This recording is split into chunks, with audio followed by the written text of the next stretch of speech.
Terima kasih Anda masih bergabung bersama kami. Pemirsa, kini kita akan simak agenda ekonomi dari Amerika Serikat, ada neraca perdagangan, kemudian dari Spanyol ada data penjualan retail, sementara itu dari Jepang ada indeks harga konsumen, dan dari India ada cadangan devisa, dan sementara itu dari Thailand ada neraca perdagangan, dan dari Filipina ada data soal neraca anggaran. Dan kita bergeser ke agenda emiten yang menarik untuk kita cermati, pemirsa, di akhir tahun ini. Di antaranya adalah BSWD, penggelar RUPS, agenda yang sama juga dilakukan oleh IFSH, Nelly, dan juga IS pembayaran dividen tunai interim, BBRI ex dividen tunai interim, dan Tebik pembayaran dividen tunai interim. Berikutnya ada GMFI, distribusi HM ETD, kum dividen tunai, RDTX, Amar ex dividen tunai, sementara itu Adaro, kum dividen tunai interim, dan Keju, kum saham bonus. Dan berikutnya kita akan simak untuk bursa-bursa utama Asia di pagi hari ini. Pemirsa, untuk Nikkei dibuka menguat 0,77% di level 39.872. STI Singapura dibuka menguat 0,44% di level 3.777. Kemudian Kospi Korea dibuka menguat 0,86%.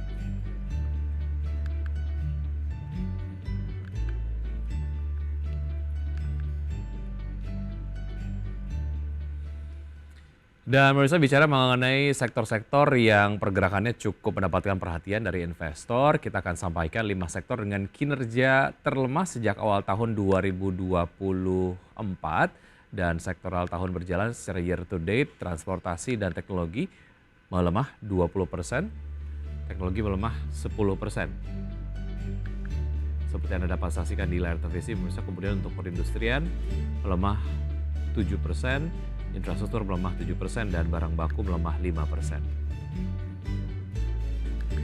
Sementara itu kita bergeser ke data mengenai 5 sektor dengan kinerja terkuat ataupun terbaik sepanjang tahun 2024, diantaranya adalah energi menguat 26%, properti, real estate, dan kesehatan menguat 5%, kemudian kesehatan 3,5%, barang konsumen non primer secara akumulatif melemah begitu, tapi kemudian menunjukkan kinerja yang baik. Sementara itu untuk barang konsumen secara akumulatif melemah 2%.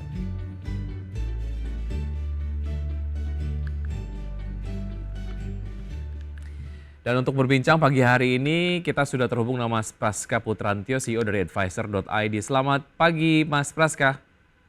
Ya, selamat pagi Mas Vicky. Ya, Baik, terima kasih sudah bergabung walaupun memang suasananya sudah ingin ya, liburan tapi market masih belum libur ya Mas Praska ya. ya, Oke, baik. Kalau kita bicara mengenai sektor-sektor yang kinerjanya terlemah begitu sepanjang tahun 2024, diantaranya adalah ada transportasi, kemudian juga teknologi gitu ya, yang mencatatkan pelemahan 20% untuk teknologi, perindustrian 10%, dan juga beberapa sektor yang lain diantaranya adalah infrastruktur, barang baku gitu. Nah, kalau Anda melihat kinerja di sektor-sektor ini seperti apa, Mas Praska?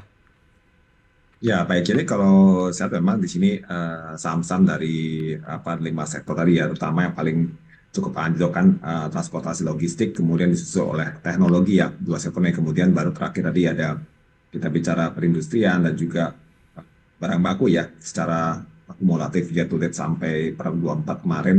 Jadi memang secara transportasi logistik memang di sini lebih banyak di apa ya terseret oleh koreksi dari saham-saham memang kategori kalau saya bicara di sini mid caps ya dengan kapitalisasi small to mid caps jadi bahkan mayoritas ini cukup cukup kecil ya saham-sahamnya dan kebanyakan banyak tertopang oleh koreksi dari saham-saham diantaranya seperti apa Indomobil Bukti Jasa yang kalau kita bicara dengan kapitalisasi di atas 1 triliun, kemudian disusul oleh CMPP, kemudian juga disusul lagi oleh saham dari apa ada Pura, GTRA ya kan dan bermacam-macam saham yang memang kategorinya kita bicara cukup apa namanya kategori kelas kecil menengah seperti itu, bahkan juga Garuda Indonesia pun juga mengalami koreksi yang cukup signifikan sampai lebih dari 20% minus sepanjang year to date. Dan memang kalau kita lihat alasannya adalah memang karena tekanan dari sisi kinerja keuangan mereka sepanjang kondisi apa year to date ini yang ya tidak hanya sebenarnya terjadi pada apa namanya sektor transportasi logistik, tapi juga pada sektor-sektor yang lainnya, di antara seperti yang berbasis komoditas, juga berbasis infrastruktur juga mengalami pelemahan. Tapi di sektor transportasi logistik ini paling banyak tertekan karena terkait dengan kita bicara mungkin ke utilitas penggunaan oleh publik yang juga ikut menurun di tengah perlambatan ekonomi juga, dan juga tantangan dengan kenaikan dari sisi tarif juga ya, dan juga ongkos transportasi yang meningkat sehingga mungkin juga menurunkan secara secara pendapatan juga seperti itu dari sisi emiten ya untuk kinerja sepanjang year to date sampai ke kuartal 3. Dari catatan saya rekap contoh misalnya kita bicara Garuda Indonesia yang mengalami koreksi cukup signifikan juga tadi minus 24% di sini mencatatkan penurunan perlambatan pendapatan dan juga penurunan pertumbuhan laba bersih dan juga laba operasional lah. Dan juga tadi untuk IMJS juga kalau saya lihat di sini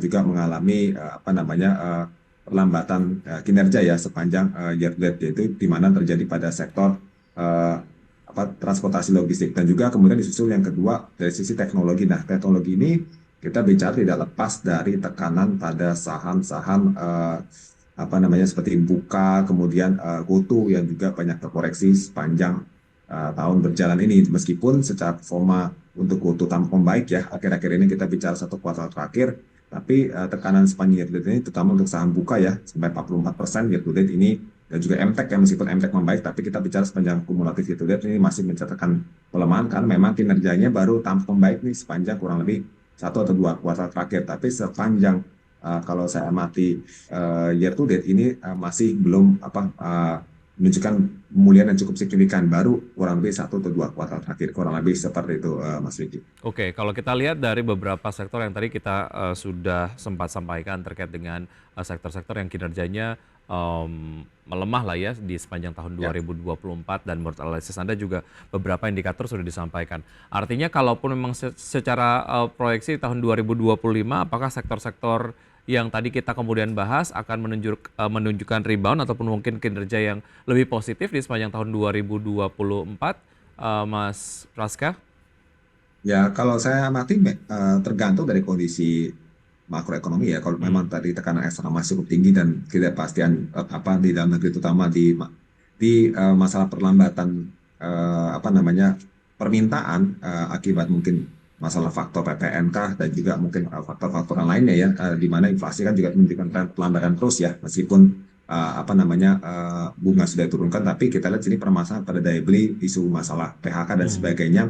Kalau masih seperti ini, tentu saja sektor-sektor tersebut masih belum mampu menunjukkan reboundnya di tahun depan, paling tidak hingga semester 1. Kecuali jika sudah ada perbaikan dari sisi kondisi ekonomi kita, khususnya dari sisi manufaktur ya, manufaktur membaik, consumer confidence membaik, tentu saja mungkin ini juga akan berdampak pada sektor, paling tidak sektor transportasi logistik dulu yang utama, baru Baik. kemudian nanti kita bicara teknologi akan mungkin menyusul di kemudian seperti itu. Baik, artinya dengan adanya proyeksi tersebut, ini akan cukup challenging untuk pergerakan IHSG ke depan, Mas Praska, ataupun setidaknya mungkin yang terproyeksi Ya, di akhir tahun ini begitu.